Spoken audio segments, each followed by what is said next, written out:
बहुत समय पहले की बात है।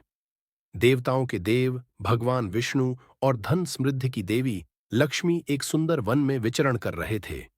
यह वन अद्भुत था, जहां हर ओर रंग बिरंगे फूल खिले थे, मीठी सुगंध फैली थी और विभिन्न प्रकार के पक्षी मधुर गीत गा रहे थे। दोनों इस सुंदरता में खोए हुए थे कि अचानक उन्होंने एक निर्धन व्यक्ति को देखा, जो वन में एकांत में बैठा रो रहा था। भगवान विष्णु और देवी लक्ष्मी उस व्यक्ति के पास गए। उन्होंने उससे पूछा, हे वत्स, तुम क्यों रो रहे हो? उस व्यक्ति ने सिर उठाकर जवाब दिया, मेरा नाम ईश्वर है। मैं एक निर्धन ब्राह्मण हूं और मेरे पास इतना भी धन नहीं है कि मैं अपने परिवार का भरण पोषण कर सकूं। मैं दिन रात परिश्रम करता हूं, परंतु भाग्य मेरा साथ नहीं देता।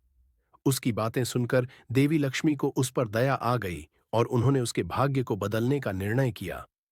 लेकिन तभी भगवान विष्णु ने मुस्कुराते हुए उनसे कहा, हे देवी, इस ब्राह्मण की स्थिति बदलने से पहले क्यों न हम उसकी भक्ति और परिश्रम की परीक्षा लें।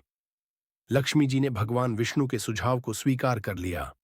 उन्होंने उस ब्राह्मण को एक छोटी सी पोटली दी और कहा, इसमें एक ऐसी चीज है जो तुम्हारे जीवन को बदल सकती है, लेकिन इस पोटली का उपयोग सोच समझ कर करना। ब्राह्मण ने पोटली ली और घर लौट आया। उत्साहित होते हुए उसने पोटली खोली तो पाया कि उसमें एक अद्भुत सुनहरी मणि थी। वह मणि इतनी चमकदार थी कि अंधेरे में भी प्रकाश फैला रही थी। ब्राह्मण को लगा कि उसकी सभी समस्याओं का समाधान हो गया है। उसने मणि को बेचने की योजना बनाई और अगले दिन बाजार में गया। मार्ग में उसे एक वृद्ध व्यक्ति मिला, जो घायल अवस्था में था और चल नहीं पा रहा था। ब्राह्मण के मन में विचार आया कि अगर वह मणि बेच दे तो उस वृद्ध की सहायता कर सकता है।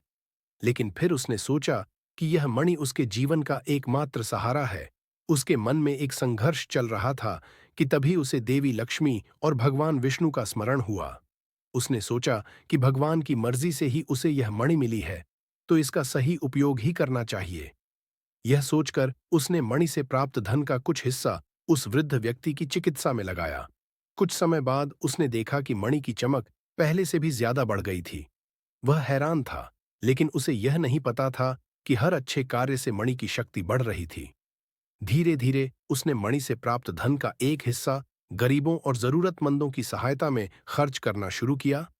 हर बार मणि पहले से अधिक चमकदार और शक्तिशाली हो जाती।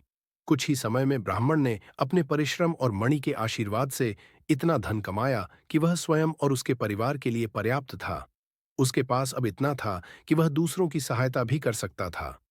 उसने सोचा कि यह सब देवी लक्ष्मी और भगवान विष्णु की कृपा से ही हुआ है।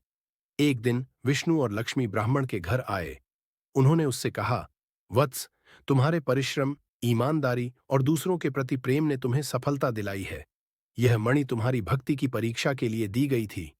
यह मणि अब तुम्हारे जीवन का हिस्सा बन गई है, और जब तक तुम इसी तरह नेक कार्य करते रहोगे, यह मणि तुम्हारे पास रहेगी। ब्राह्मण ने उन दोनों को प्रणाम किया और अपनी इस अद्वितीय मणि के साथ परोपकार के मार्ग पर चलता रहा। इस प्रकार भगवान विष्णु और देवी लक्ष्मी ने उसे न केवल धन, बल्कि सच्ची संतुष्टि और परोपकार की राह पर चलना सिखाया।